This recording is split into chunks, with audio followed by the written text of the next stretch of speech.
G'day guys, and welcome to another inbox review, and this time it's going to be an inbox review and entry for a group build, which is the ship group build hosted by young Michael at Modelart 633. But we'll get on and do a bit of a unboxing. You'll probably notice I've already ratted through this part because just to make it easier, it is a big kit, and I'm doing another sort of option here where I'm hopefully trying to fit everything in the screen and everything comes out well. So what we have here is the Merit British HMAS X-Craft Submarine in the scale of 1 to 35th.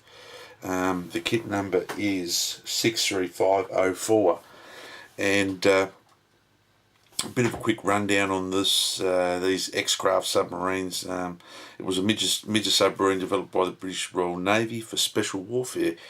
These submarines had a 4-man crew and was 15 metres long, and it would have been about 1.5 metres in width, which was pretty tight, and it had a displacement of 30 tonnes, so it was quite a still a heavy craft for that size, and had 2 motors in it. Had a 42 horsepower diesel for the surface running and a 30 horsepower electric motor for submerged operations. The boat was separated in 4 watertight compartments, and they had removable explosives on the side. So these pieces here on the side were an actual explosive device.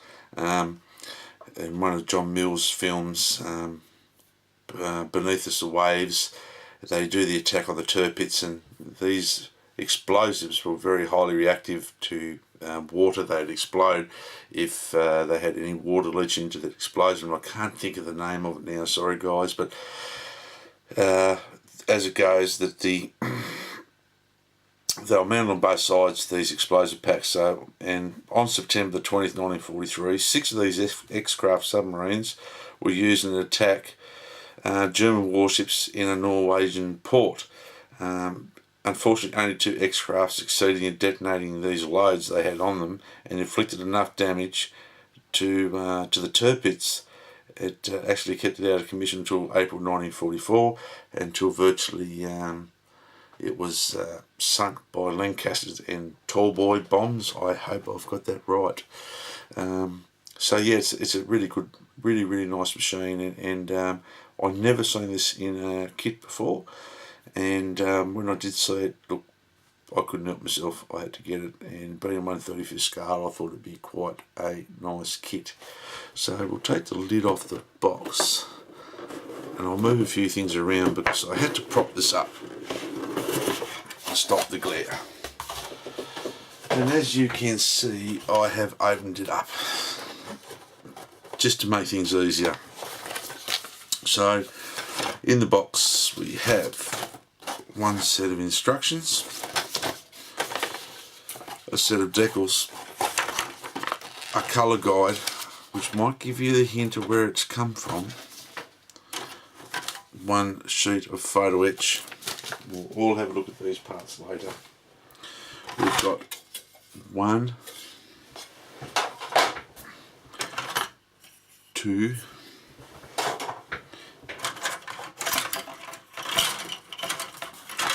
3, 4,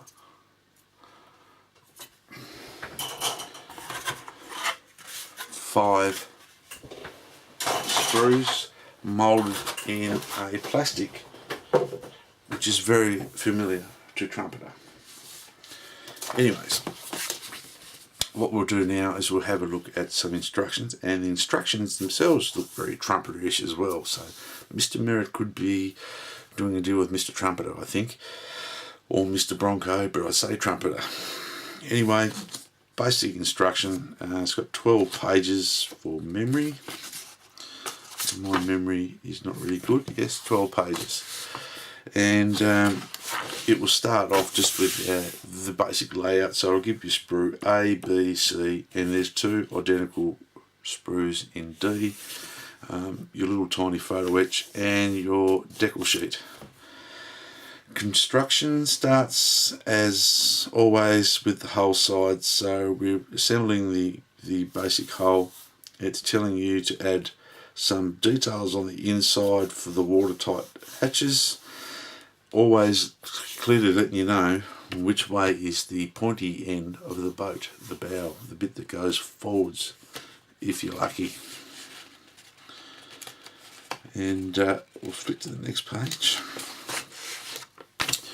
So the next page is showing you fitting some more little part of the superstructure there. We've got some stabilizers and trim tabs, rudder system, and the spinny pushy propeller thing, and the propeller. Moving on to doing more of the bracing, some of the protective equipment, some of the latches and movable parts on the hull, and it's always showing you which end is the pointy end of the boat, so you don't end up sticking things on backwards. In step 4, we're running some bracing.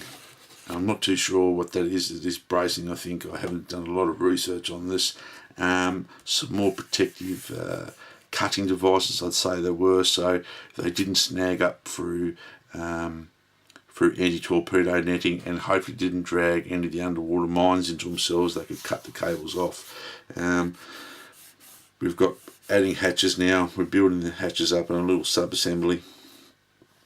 All the parts are really clearly marked, telling you which way the pointy end of the boat is, of course, so you can't mix that up. These are steering mechanisms, guys. Oh, look at that. These are your steering mechanisms. So they're all external mechanical. These little pieces here, look at this, I'm learning as I go.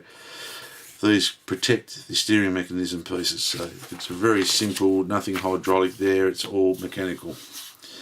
And then building some excuse me, some more bits and pieces there, adding some vents, some railing, some pipe work, etc. that I can see, adding some photo etch parts to the kit, which looks like anti-slip plating or vent covers. And then we're building these pods on the side, and I still can't forget what sort of explosives they were filled with, so hopefully one of you guys out there can tell me what it is. It's on the tip of my tongue, it's in the movie, and but the way I watched them do it, they'd pull up and inside the submarine, they'd have a little electric timer, so they'd be there going setting the timer to however long they want it to go before that go off, so they can nick off, and then they had like a wheel which they turned, and it actually let these fall off onto the ground. But unfortunately the vessel X5, I think it was, that John Mills was captain of, he was the actor of the captain, it got stuck underneath the keel of the turpits when the tide was going out and the turpits was sinking, so they had to do a bailout, and they were on board the turpits when the charges went off. So it's a really good old film. I recommend you watch it. So we're building all these little compartments and watertight doors, some of the little mechanisms and locks and things on these explosive pads, and then just basically finishing off in the kit with a few little sundries, building the display stand, building some ventilation systems, exhaust systems, and we've got telescope, different options for that. And so I'd say, it's going to be a not many parts count, but a very nice kit. So what we'll do now is we'll go and have a look at some parts, and they'll be in no particular sprue order, it's just whatever I pull back out of the box, so the last will go in first. So the first, that was the last, is the best part, is these hull sides. Now I'm telling you, my cutting mat is 420 millimeters long, and it's sitting inside just over it, the hull. It's moulded in a very hard grey plastic like trumpeter, and this is sprue A. The detail on it is as good as what you see on a 1/35 scale tank. There is very nice raised weld lines in the bulkheads. We've got some beautiful venting and small rivets, weld lines all around these areas where the boat is being constructed. And I'll see if I can get it to come in a bit closer there for you guys.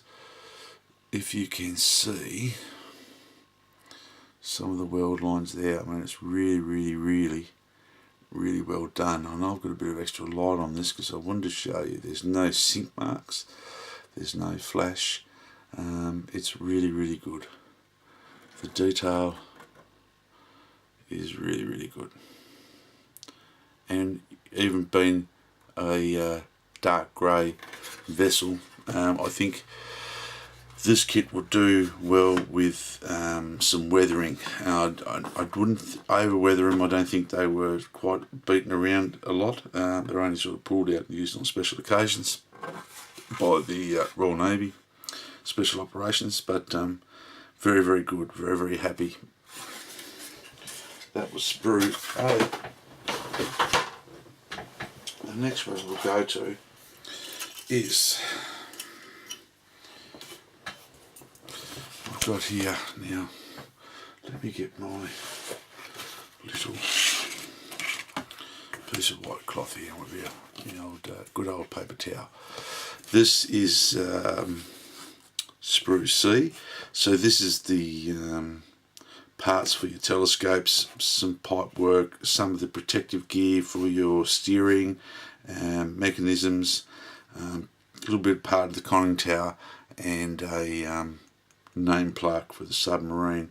And it's all flash free, and I'm not too sure if you can see that there. I don't know whether they've used slide mould technology on this one. There doesn't seem to be anything. It's really good, and what is there would clean up in 2 seconds flat. Very good. The areas look very nicely done where the gates are to remove the parts, nice and thin and crisp. So that's going to be a real pleasure to put together. It's very tankish. The detail is, as I said before, as good as what you'll get in a Dragon or Trumpeter tank. The next two sprue we have got is D times 2. So these are reverse pigeon pair. They have the details for the stand on it, some of the watertight hatches for the submarine, and some of the watertight hatches for the explosive pods. But once again, it's all very beautifully moulded, no sink marks, no flash. Very nice, very nicely moulded. And the stand doesn't look too bad either, but I think I'll do something a little bit different with that. And the final plastic sprue part is sprue B, which actually comes with the explosive packs. You've got all your trim, elevators, rudders, everything like that, your spinny propeller bit. There's no warpage in it. It's really good. I'll just show you down there. So that's really moulded very well. Detail is beautifully done, and yep, I think it'd be a very nice kit to put together. Some beautiful rivet details on there. Just everything's crisp as beautiful.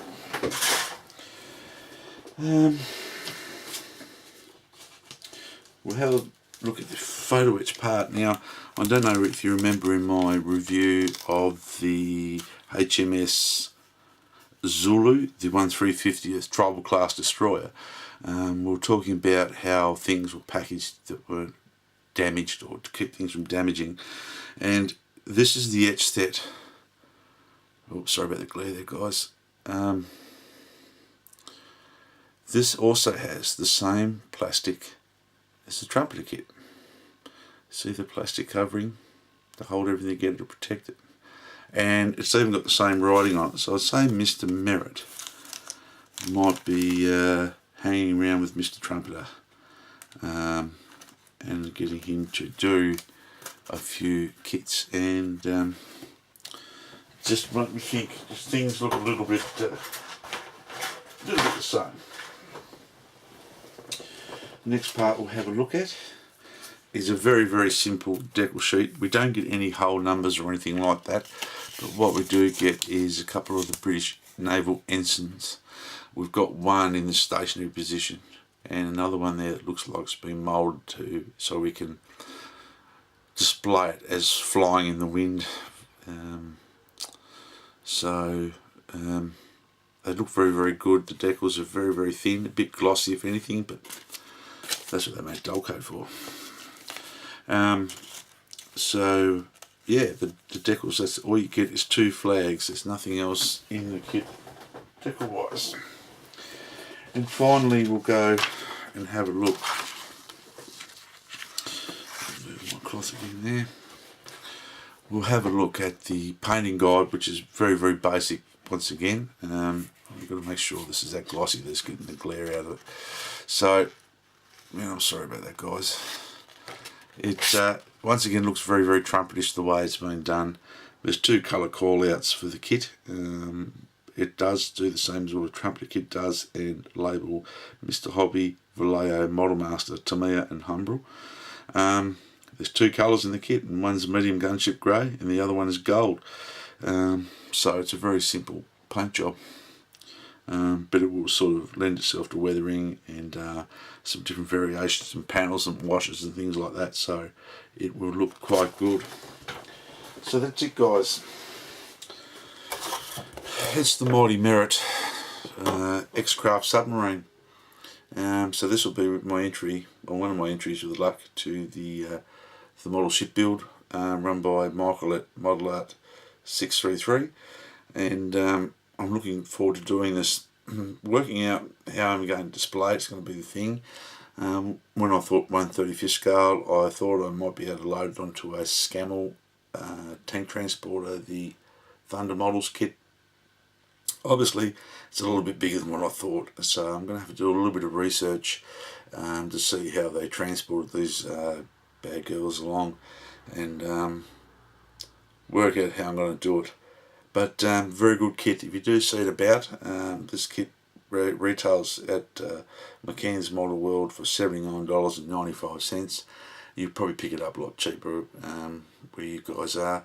And if you want to build something different, you're into armour and you'd like to build a floaty or a sinky thing, get one of these Merit British X-Craft submarines. Go and grab a John Mills video, sit down, watch it, build it. So until next time, guys, be safe, model hard, God bless you. A little bit of effort, you can get a good result out of an old model kit. Bye.